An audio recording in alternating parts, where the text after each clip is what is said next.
So I'm about to do a story time, and it's going to be detailed. I'm going to have to change a couple people's names, but this is my recent experience of being a residential advisor at a Job Corp location. Those of you who don't know what Job Corp is a trade school for anybody 16 to 25 normally to learn a trade and get put into the workforce, basically, and get set up for real life, real adult life. As a residential advisor, because they have a residential living department, I monitor anywhere between 40 and 50 students on a dormitory. A month ago, the silliest thing occurred. So an incident, between myself and a few students on my dormitory occurred during our accountability meetings. I'm not really going to explain too much about the ins and outs of Job Corp because that's not what the purpose of this video is for. The purpose of this video is to expose the unprofessional behavior, the disrespect, and basically their whole attack on me and targeting me and harassing me that occurred over the past 4 weeks. That's what I'm here to expose, because motherfuckers really got it fucked up. And I have to put it that way only because I'm the type of person, I come in, I do my job very fucking well. Very fucking well. That's one thing motherfuckers can't say about me, that I don't do my job, and I don't do it well to the best of my ability every fucking day. So that's one. Two, the other thing motherfuckers can't say is that Jason's not prompt. They can't say Jason doesn't do the paperwork. They can't say Jason doesn't hold the students accountable. They can't say Jason isn't following the rules and regulations of Job Corp. That's one thing that they can't say. This is what happened and how everything went down. So like I said, I was on the dormitory. A small little incident happened in the accountability meeting where we touch base with all the students when they come onto the dormitories. That happened. And one of the students, happened to be my dorm ambassador, who was the president of the dorm. And we're going to call him Jeffrey. Jeffrey had the audacity to sit up here and start mumbling off in the corner about me because he said my name and I could hear him as I was trying to transition from that small little incident that occurred on the dorm. So Jeffrey was told by myself to leave the accountability and go to his room. That's what was told to him. Jeffrey decided to say, no, I'm going to wait right here. You can continue. I said, no, you're going to go to your room and we're going to wait for you to go. He said, no, I'm not. You can continue. I said, no, you're going to go to your room and we're going to wait. This is not a democracy. This is not you get to tell me what you're going to do on this campus. I'm the one who's in charge of you. And let me also preface this. I am the only person in the staff. I am the youngest person. And I am so close in age to these students because I'm 25. Most of the students are anywhere between 20 and 24. So when I have a student who's 22, 23, basically bucking at me, it can get a little tricky. But at the same time, if I'm telling you to do something and I have that authority to do so, you're going to do it. Plain and simple. Now, let me also preface. Jeffrey has been having a personal vendetta against me every time I hold him accountable for his behavior on the dormitories. And we're going to get back to that in a second. But I just wanted to say that before I continue on. So then after Jeffrey was told by all the students to just go because they wanted to get through the accountability meeting, Jeffrey left. He left out saying, this is the emotional shit that I be talking about, that he does, talking about me. I basically just ignored that, continued on. I let the students know that there was an issue with their day passes. And so some of them will not be getting day passes because of this issue. Several of those students went to go and complain to my manager. We're going to call him Clarence for story purposes. Clarence came to me. Clarence came to me and told me, well, all he did was ask me a question. He asked me, plain as day, what did you say to the students? And I was like, I didn't say nothing but what was told to me through an email that, unbeknownst to me, I didn't know was a thing until this email came out. And what the email said was that these students can go on day pass. This student cannot. These students will have to get a temporary pass from another supervisor if they want to go on day pass. That's what the email said, from another supervisor who was not there that day.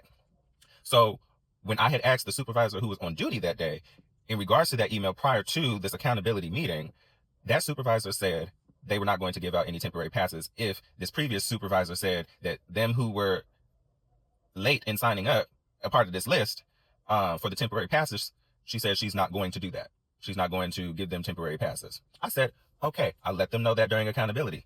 Boom. I did exactly that. Clarence comes over here saying, well, what did you tell the students? I told him, I only told them what I was told to tell them. So he left, went to go grab 6 students who came to me in my office on the dormitory. And he also brings the supervisor that was on duty. Clarence has the audacity to want to hear all these students and their individual concerns as to why they can't go on day pass, which is fine. Give the students the opportunity to explain to you why they did not sign up on time like they were scheduled to. Go ahead. And Clarence over here trying to accommodate the students and allow them to leave. Okay, cool. He then tells the students to leave. Clarence, the supervisor on duty, and myself have a conversation after the students leave my office. The conversation follows that we made a mistake. And last I checked, we didn't. I'm doing what this email says. This is what's in writing. Your email from your supervisor, who's your favorite, said this. I don't know why you coming at us like we did something wrong when this is what the email said. And if the email said she had to decide if she wanted to allow these students to go on day pass or not, then if she said no, that's what it's going to be. Plain and simple. And we'll hold the students accountable for not signing up when they were supposed to. So he's going on a tangent.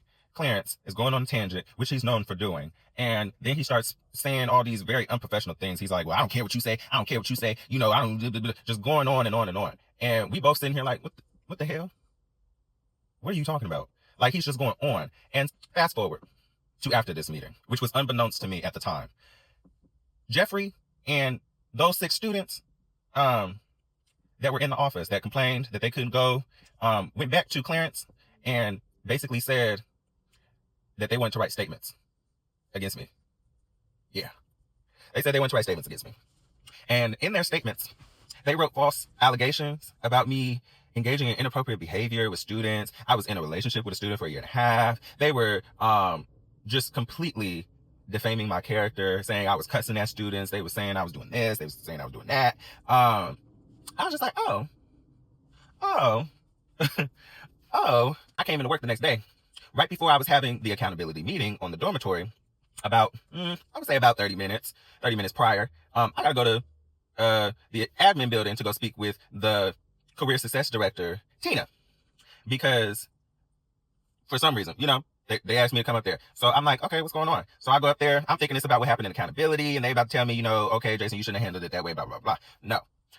I'm sitting here flabbergasted when she says, so we got some statements from some students who are saying that you've been engaging in inappropriate behavior. And I was like, what you mean inappropriate behavior? You don't have to explain that. And Tina kept dancing around it. So I'm like, okay, well, this is all I can tell you. I've never engaged in any inappropriate behavior with students, sexually or otherwise. I don't do that. That's not my character. Wooty woo. So after I say all that and I explain what happened in the accountability meeting to Tina, she then asked me one more time, did I engage in inappropriate behavior? Is there anything I need to tell her? To which I said, I had to ask, I was like, what? You're not really giving me anything, so I don't know what to tell you. What do you want me to say? All I can tell you is that I've never engaged in any inappropriate behavior with anybody, sexually or otherwise, on this campus. So I have no idea what you're talking about. So fast forward 2 days. It's Thursday. It is the 28th of March. I'm at home and I get a call from HR. HR called me. And HR is asking me questions about these student statements. Now, HR did something right that Tina and Clarence did not do. HR was able to formulate questions based on the things that the students wrote in their statements. And this is how I knew what they had said, finally. You know, so all those little allegations that they were coming up with and saying were being told to me over the phone. And I'm denying everything because I'm like, I don't know what the hell y'all are talking about. What the hell is going on? So, you know, the conversation ends, right? She's all like, okay. And I tell her, you know, I think, because she asked me at the end, she's like, okay, so do you have any resolution that you want to see happen as a result of moving forward? I said, no, because, and by the way, I told her that Jeffrey does have a personal vendetta against me, along with several other students as well. So when I had said that, that's when she asked me, what outcome did I want to see? I said, really, no outcome needs to happen. This is not the first time students have sat up here and lied about me doing inappropriate things that I've never done just because they're mad about something. So, and she understood, because that does happen a lot. Students, they get in their feelings, and now they want to run to management and start lying on you. And they want to start saying, oh, you did this, and you said that, and now you blah, blah, blah, blah, everything they want to bring to the table. And majority of it is lies. So, to which I said, I don't need nothing to happen, because me personally, it's not that deep. It ain't personal for me. I don't give a fuck. And I didn't say that I don't give a fuck on the phone, no. I just said, I really don't care that much to have any retaliation for the students, because this is what they do. So what, am I just going to sit here and be bitter? Like, no. So ultimately, what ended up happening was on Saturday. This is now the 30th. I came into work and Clarence was there. Normally, he's not here on the weekends. But he was there. And, I had went to my dormitory, done went in there, and I done put my bag down and, was getting situated. I go to the supervisor building to go clock in. Clarence pulls me aside and says that he wants to speak to me in his office. So I go with Clarence. We go to his office. He tells me straight up that they're removing me from my dormitory just pending this investigation that has been launched on me, per the students' accusations and allegations and whatnot. Okay, so keep in mind that Clarence said this was temporary, and all this is in a ploy to accommodate the students, because the students feel a particular way, so we're going to accommodate them by moving the RA off the dormitory. That happens. Now I'm placed on another dormitory that's on the 3rd floor of a different building, right? I had the bright idea later on that day, like a couple hours later, I had the bright idea of removing anything that was mine on that dormitory. Because here's what I need y'all to understand and know. Jason put time, effort, and energy into that dorm. The dorm structure, the dorm ambassadors, everything, and how that dorm functions was a result of my leadership, was a result of my strategies, was a result of my hard work. So there were certain things on that dormitory that I had on there that needed to go if y'all were not going to keep me on the dormitory. And I'm gonna get back to that in a second too.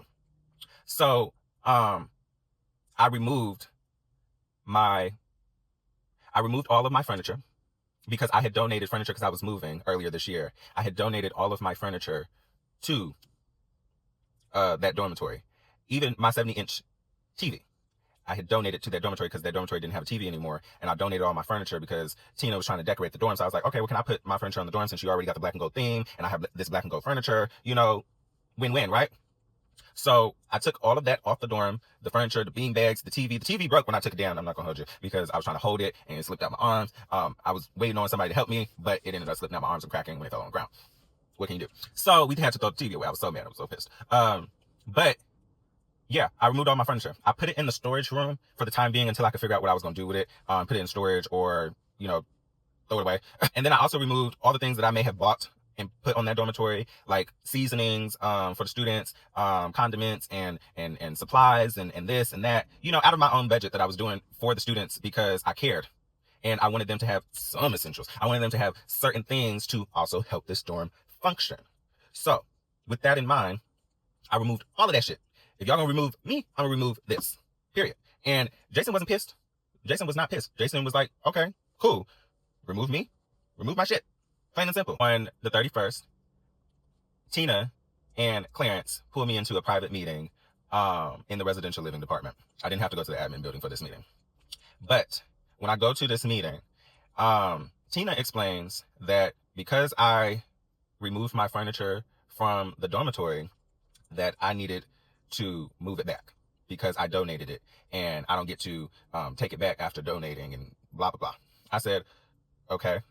Then she proceeds to tell me that I know that we moved you, but we're going to take it up a notch. And we're going to move you to night shift, because residential living is 24 hours. So we have night shift residential advisors who oversee the students at night while they're sleeping and whatnot. So she was like, yeah, we're going to move you to night shift into another dorm, and we're going to send you an email with the schedule. And you'll be getting that very soon. I was like, oh, okay. So I had that meeting on the 31st, right? Here's what happened next. because this is when shit gets real good. So they tell me that they're gonna be moving me on the 14th of April to the night shift, right? I said at first, I was cool with that, but as that rest of the work week for me, because my work days were Saturday through Wednesday, as the rest of the work week continued on, I kept getting bombarded by students and staff about, oh, you've been moved off your dormitory. What happened? Oh, the students did this. Yeah, they were saying blah, blah, blah, blah. I was like, well, I can't speak on that. Me trying to be like calm about it and not, give too much, because that's not what I do. And I don't need the whole school buzzing about something that's not even true. I was just, deflecting like a mug. Like I was deflecting like a mug, like I could have won an award. But the craziest thing happened. So when I came into work that following Saturday or Sunday, one of my coworkers, so this is like the 6th of April, and because it's Sunday. And so he sits up here and he's telling me, oh, well, the other person who's on my dormitory when we're not there, for the afternoon shifts, he told this coworker of mine who I'm good friends with that Clarence told, so we have A and B shift, right? Me and my coworker, we're on the A shift. These other people are on the B shift, which is Wednesday through Sunday. So the story is that Clarence told the B shift RAs that there's an investigation about a staff member in residential. And I wanted you to hear it from me before you hear it from the students, wooty woo, right? First and foremost, why would the students know that information? 2, why are you only telling one group of RAs, but you didn't tell A shift and you didn't tell the night shift? That makes no sense. That was unprofessional. Very unprofessional, because you shared classified information with people you weren't supposed to share it with. So that's 1. 2, when that information was told to me, I took a mental note. Fast forward to Monday. I had to write a statement about information that was brought to me where a former residential advisor who's no longer in our department, she moved to a different department. Literally, she had just moved the previous week. But it was brought to my attention that this particular staff member had been running her mouth about me, saying that I had been in a relationship with a student for a year and a half, which was untrue. And when that information was brought to me by somebody I know on the campus, I had to write a statement, because this is defamation of character. And for her to be telling other staff members and it got back to me, yeah, this is defamation of character. I'm writing a statement. I wrote a statement, sent that to HR. So that's one example of how they were treating me, right? The very next day, I had an issue. Well, not me. I didn't have an issue. A student came to me with a concern, because they had just moved up to that dorm that I was now put on. And he said that he didn't have a locker in his room that he needed, like everybody else has one. And so I told him I would get back to him after I figure out what's going on. He went and told Clarence. Clarence told the student to tell me to come talk to Clarence about it. So I stopped what I was doing, went downstairs, and found Clarence. He was talking to a staff member, and then a student was waiting to talk to him. So I waited patiently off to the side. Now, let me also preface this. I had no attitude, no ill will, no nothing, because I'm just trying to move forward and wait for this investigation to be done. Unbeknownst to me, the investigation at this point in time was already done, and they found nothing. But I'm gonna get to that in a second. So here's the thing. I'm sitting here patiently waiting off to the side for Clarence to get done talking to the staff member and the student. Clarence then decides to, once he's done talking to them, he looks over at me, who's just standing there patiently waiting, just like this. He looks at me and says, why are you looking like that? I'm not afraid of you. I'm not scared of you. I'm sitting here so confused, because where's this energy coming from? And this is not the only time that Clarence has been this disrespectful and been this unprofessional with me. And I have the statements and everything to back it up from last year. So, it was very unprofessional for him to do that, especially with students listening, because there were several groups of students nearby when he said this. And I was sitting here like, what? Nobody said that you were afraid of me. So he tried to move forward and talk about the student that I came there to talk about.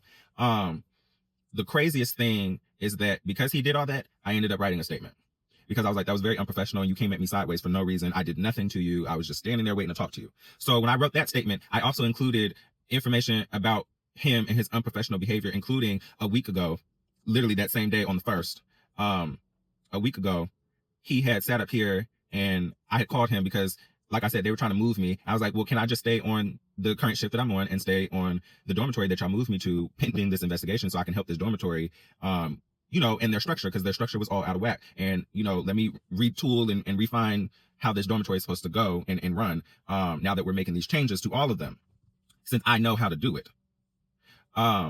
He denied it, right? That was a 1-minute conversation. He hung up. And then he called me back 8 minutes later. 1-minute conversation. And this is what he said. He said, I need you to just stay the fuck out the way. Stay out the fucking way. And I said, okay. So I also included that into the statement because I was like, yeah, this is too much. So once I did that, the next day, HR called me. Because also in my statement, I put in there that they were trying to move me to night shift. And it felt like at this point, with me having to write a statement on Monday against the staff member who's lying on my name, Clarence, antagonizing me and basically harassing me, and being unprofessional towards me, then, we have them trying to move me. So I put all of that into a statement, especially what Tina said about we're going to take it up a notch, and move you. Yeah, I put verbatim stuff because I have a good memory. And that's what people don't know. I have a great fucking memory. So be careful what you say to me. Because I'm the type of, you tell me something and you think that I forgot. No, baby. I know what you said, when you said it, how you said it, what you was wearing, what time it was, the day it was, where we was. I can give you the what, when, where, how, and why. Baby, I do that. That's why my memory's so good. So moving forward, put all that into the statement. HR called me the next day when I came into work. For about a good 30 minutes, we talked about what was going on because she was confused as to why they were trying to move me again. Because what HR told me was that, oh, well, we discussed only moving you temporarily so that the students wouldn't write more statements against you. I said, oh. And so she was all like, yeah, so I don't know why they would try to move you again. I was like, right, because it seems like they're trying to hold me accountable for something that they're not telling me about. And you're now telling me, this is also when she told me that the investigation was cleared and they found nothing. It came up drier than the Sahara. So I was like, oh, okay. So if that's the case, then what are we doing? Like, if that's the case, what are we doing? So it wasn't making sense to me and it wasn't making sense to her. So she said, oh, and I also had to put in there about the information that my colleague, my coworker told me about Clarence telling the whole shift that there's an investigation. I said that was unprofessional. He shouldn't have shared that information with only one shift if his intention was to make sure that everybody understood and was on the same page. He should have told everybody and their mama, not just only one shift. That's unprofessional. So, and it looks like you're trying to control a narrative. That's what it was looking like. So I said, yeah, let me also add that insult to injury. So she then said that she's going to talk to them and see about what's going on. So me being me, because now I'm still getting bombarded with students' questions and staff members coming up to me and all of this and about this one issue. And so I said, okay, something's got to give. Something has got to give. So unbeknownst to me, I did not know that on Sunday, students were writing statements to the hotline about the situation because they had been getting bombarded by Jeffrey and his friends, asking them to write false statements during this entire investigation that was going on in this entire situation, for the past 2 weeks. So I did not know that that was going on and that they were writing statements 2 Sundays ago. So when that took place, Monday, I ended up, and let me break this down real quick. Job Corps has a national safety hotline where you can report harassment, safety threats, all of that, intimidation, everything. So it got to the point where the students were feeling like they were being harassed by Jeffrey and his little goon squad trying to come after me saying, oh, we need you to write a statement about Mr. Jason. We trying to get him fired. We said all this, blah, blah, blah, blah. And the only reason why I know that information is because a student came up to me and said that they were bombarded, the other day, during lunch, they were bombarded by a few students coming up to them saying, oh, all these allegations about me and that they wanted them to write a statement and try to get me fired. And they said that they reached out to the hotline. I said, oh. And then they also confirmed that several other students reached out to the hotline because of that. Because they too were bombarded by these same students. So it was a whole thing. But unbeknownst to me until I came into work on Monday.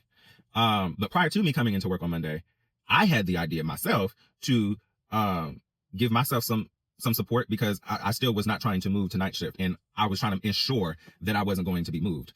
I reached out to the hotline with my statement about how management has been harassing me. with all the little details. And I even touched on the fact that management has been harassing students, has been harassing staff, verbally getting into altercations with students and staff, unprofessional behavior, fraternization. Y'all got students' phone numbers. They can call y'all at the drop of a hat because they got y'all on speed dial. Anytime something goes on the dormitories or in academics or trade, they can report it directly to you if they just pick up the phone and call you. And that's unprofessional. The students shouldn't have your number, just like they shouldn't have mine. Plain and simple. Rules don't change just because you're in management. You think you're untouchable? I'm gonna show you how touchable you really are. And this is what ended up happening. When I made that statement, I encouraged other staff members to write statements about management.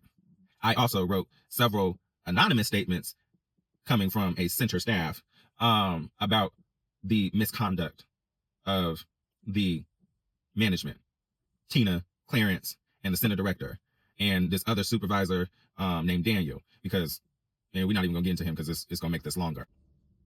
That investigation came up dry, but y'all don't listen to rumors. Y'all don't listen to hearsay. It's a double standard. And guess what? It stops now. Because my thing is, y'all played y'all's hand. And you showed your hand. And you showed your ass. And now, I'm going to show you why you will never, ever play with me. Because now that everything's going to the hotline, now you're being investigated. Not me. You're being investigated for your unprofessional behavior, for your fraternization, for your incidents. Yeah, like I said, I have a good memory. I know what you did. I know what you said. I have the statements from staff members. All I got to do, put it in to the hotline. I know when it happened, where it happened, how it happened, what was said. And guess what? As soon as that one hit the hotline, now you want to cancel these meetings. Now you feel like you can't trust nobody. Exactly. You can't trust nobody because you know that you're moving foul on this campus. Both of y'all. Moving foul. Y'all gonna have to clean that up and answer to why you was doing all this. Now they looking at you. You might be the problem.